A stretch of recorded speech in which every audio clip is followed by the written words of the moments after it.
또 무거운 주제입니다. 네. 한일 관계 왜 일어나로 제가 뽑아봤습니다. 이거 근데 굉장히 중요한 네, 주제입니다. 중요한 주제입니다. 여러분. 할 말이 네. 굉장히 이거 하나만 가지고도 제가 한 시간을 다 해야 될 것 같은데 네. 이제 어제 뭐 아베 이야기도 있고 하기 때문에 저희들이 오늘 뭐 하지 않으면 안 될 것 같아서 주제를 뽑아봤습니다. 심상치가 않아요. 일본의 움직임이. 네, 지금 이게 이제 동북아 전체 큰 틀에서 봐야 되는 건데 네. 지금 이제 미국이 저는 지금 어제 책을 보고 느꼈던 것도 있고 오늘 네. 아침 뉴스를 보면서도 미국이 한국을 포기할 수 있다.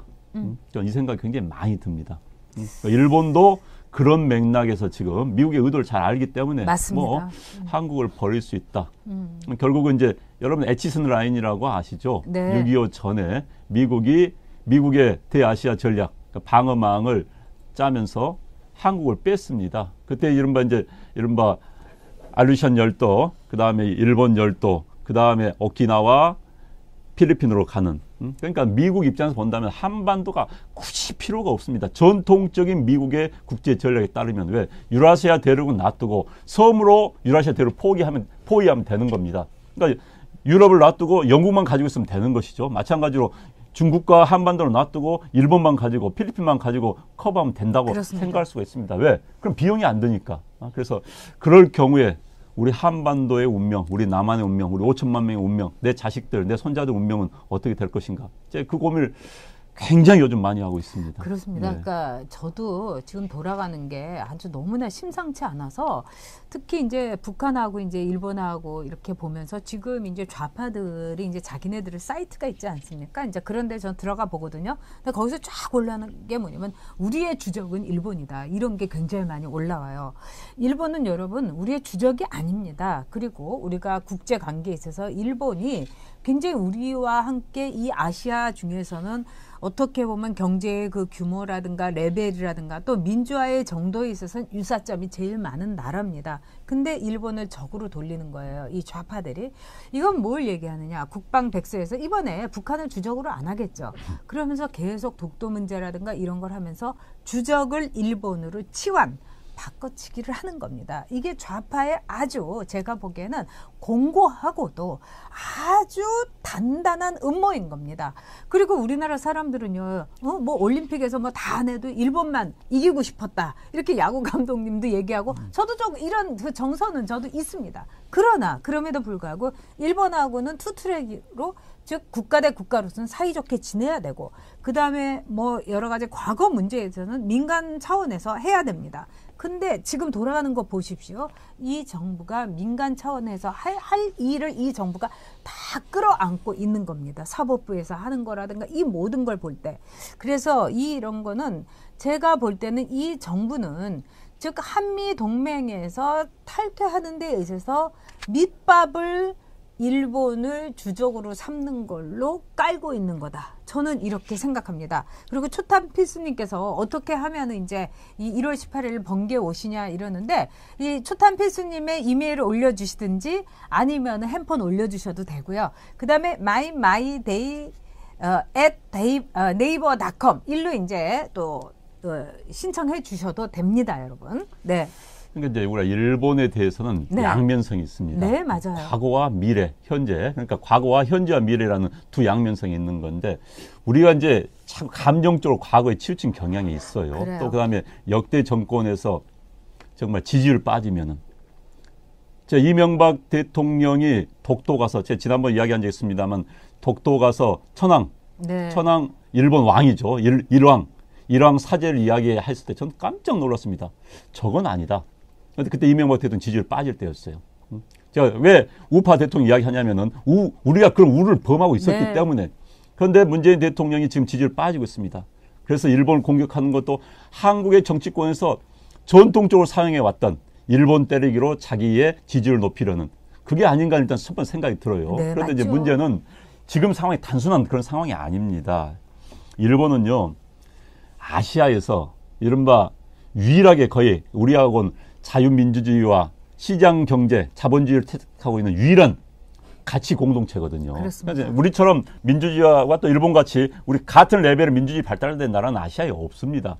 그렇기 때문에 뭐 이스라엘이라고 하지만 이스라엘은 뭐 특수한 국가지요.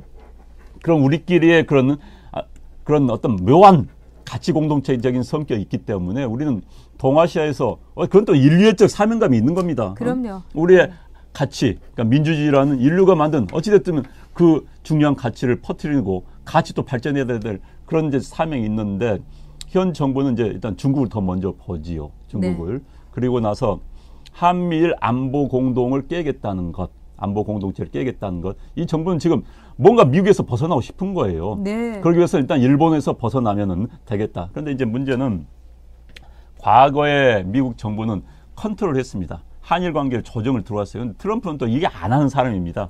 안 하는 사람이다 보니까 이제 막 굴러가는 거예요. 지금 막 굴러가는 겁니다. 이제 이렇게 됐을 때 우리는 어떻게 될 것인가. 이야기가 하면 좀 길어집니다만 참 갑갑해요. 그러니까 지금 네. 이제 트럼프가 일본하고 굉장히 결적이 돼 있죠. 왜냐하면 아베가 아주 공을 많이 트럼프한테 이런 대접 저런 대접을 받더라도 트럼프를 꽉 잡고 있습니다. 이건 아베가 즉 평화헌법, 일본의 헌법을 개정을 해서 보통국가 일본으로 즉 군대를 어느 나라에든지 보낼 수 있는 일본을 가기 위해서인 겁니다.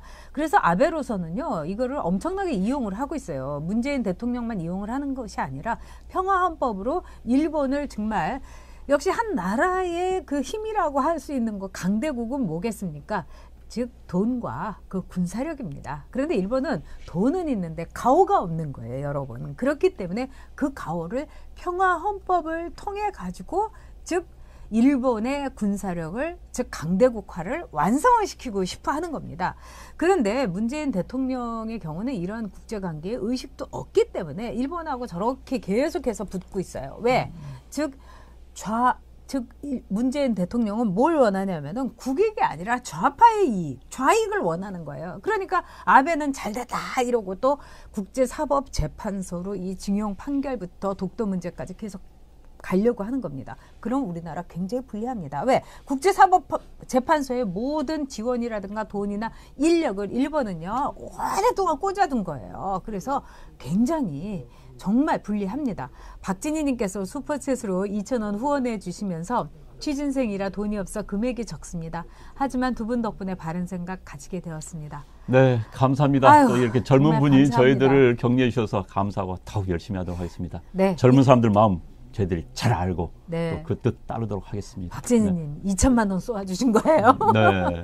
네, 자 네. 그런 점에서 지금 우리가 또 알아야 될 거는 지금 워싱턴에서 나오는 얘기 중에 뭐냐면 트럼프가 그냥 그 졸지에 물론 하원에서 우리는 그래도 뭘 해야지 그 하원에서 의결을 해줘야지 주한미군을 철수해야 한다는데 그게 아니래잖아요. 그러니까 어느 날 주한미군 철수한다 이렇게 트럼프가 얘기할 수 있죠. 아니면 반토막 낸다. 응? 그러니까 이제 네. 이제 그 군 수권법인데요. 네. 그러니까 미 하원에서 결정했습니다. 22,000명 이하로 네. 군을 철수하려면 하원의 동의를 받아야 되는데 그게 올해 9월까지입니다. 한계가 있는 법이에요. 시한이 있는 법이긴데 네. 지금 당장 주한미군은 이른바 전투부대는 여단 하나입니다. 이 여단이 이제 계속 로테이션을 하는 거예요. 네. 미국 갔다, 아프가니스탄 갔다, 이라크 갔다 돌아오는데 네. 그게 한국에 들어오고 그럼 한국에 있던 게 또 빠져나가고 이걸 하는데 그렇죠. 네. 그게 안 들어오고 한국에 빠져나가 버리면 그냥 자연히 몇천 명 그냥 감축되는 겁니다. 그럼 주한미군에서는 지상병력, 전투병력이 없는 상황이 되는 것이죠. 네. 그런데 이제 현재 트럼프의 계산법에 따르면 굳이 주한미군이 필요가 없는 겁니다. 게다가 저는 이제 현재 방위 분담금 문제를 굉장히 예의주시하고 있습니다. 방위 분담금 문제가 이제 우리 정부에서 결국은 못하겠다 나오면 처음에 빼갈 수도 있는 겁니다. 그래서 미국과의 지금 고도의 전략을 가지고 또 국가의 장기적인 비전을 가지고 지금은 미국 협상에 들어가야 되는 건데 북한 의식하면서 눈앞에 보이는 일본 생각하면서 했다가는 큰일 나는 거고요. 지금 저는 일본 광개토대함 사건도 네. 우리 국방부의 태도가 저는 그건 바람직하지 않다고 봐요. 일본이 그렇게 나가더라도 따져보면 되는 겁니다. 이거 복잡한 게 하나도 없어요. 그럼요. 양국 전문가들이 와가지고 레이저 쐈다. 그래. 그럼 니네 비행기 왜 저공비했느냐? 그래도 위험을 느꼈느냐 하면 나오는 겁니다. 복잡한 문제가 아니에요. 그런데 이제 이것을 양국 지도자들이, 양국 정치 세력들이 정치에 이용하려고 하니까 아베도 마찬가지예요. 이걸 자기 지지 세력들이 이용한 수단으로 삼는 겁니다. 한국 문제 있어. 속된 말 재수 없어. 라는 식으로 자기 지지자들, 구급파들이죠. 걔들을 끌어오기 위한 거. 우리도 지금 마찬가지인 거예요. 제발 외교 관계, 특히 한일 관계를 그 정치 세력들이, 특정한 정치 세력들이 자기들의 정치적 이익을 위해서 이용하는 거, 정말 이걸 막아야 됩니다. 악용하는 거 막아야 되는 겁니다. 그리고 아주 냉정히 얘기를 하면은요, 아베는요, 어떻게 보면은 이렇게 해가지고 국제사법재판소에 가고 또 미국으로 이제 쑤셔가지고 평화헌법을 해서 즉 국력을 분림을 할 수가 있는 거예요. 일본으로서는 얻는 게 있을 수 있어요. 왜? 전범 국가로서 그렇게 과거 청산도 안 하고 정말 그 종군 위안부 그 일본군 성노예한테 그렇게 악담을 퍼붓고 이런 나라로서는 정말 군사력을 갖춰서는 안 됩니다. 근데 딱 그 문재인 대통령의 요런 아주 지금 상황을 딱 이용을 해갖고 올라탄 거 아니겠습니까? 그러면서 미국에 대해서 사사사사 쟤네는 북한 더 좋아하고 그다음에 너희들 중국하고 패권 다툼 하는데 쟤네들은 중국에 줄 서는 애들이야. 그렇게 되면은요, 트럼프뿐만 아니라 워싱턴 조야의 마음도 그대로 끌고 갈 수 있는 겁니다. 그래서 제가 지금 이 상황을 너무너무 걱정하고 있는 겁니다. 아베는 얻을 게 있어요. 일본은 얻을 게 있어요. 우리는 얻을 게 없는 정도가 아니라 쪽박 차는 겁니다, 여러분. 주한미군 철수 각오로 가는 거고요. 지금 주한미군 철수가 우리 막연하게 생각하는데 네. 굉장히 현실화될 가능성이 맞아요. 높다는 생각이 전 들어요. 제가 2016년에 쓴 책, 2년 전에 쓴 책에 벌써 북한의 비핵화가 어느 정도 진전이 된다면은 중국을 달래기 위해서 주한미군을 철수할 수가 있고 그걸 카드로 써야 된다라는 미국 전문가들의 이야기를 제가 읽었습니다. 읽고 벌써 지금 상황이 아니에요. 2년 전 그렇죠. 상황입니다. 3년 전 상황에 벌써 그때 이미 주한미군 카드가 중국을 달랠 수 있는 카드로 사용될 수 있다라고 한다. 우리는 뭡니까? 벙 떠버린 거 아닙니까? 주한미군은 여러 가지를 한반도 아직은 필요합니다. 아직은요.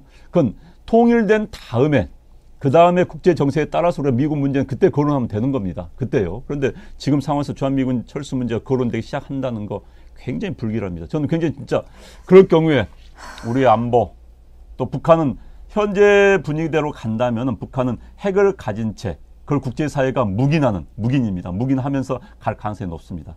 그러면 딴 나라는 걱정 없어요. 그러나 그럼요. 핵을 머리에 이고 있는 우리는 어떻게 되는 겁니까?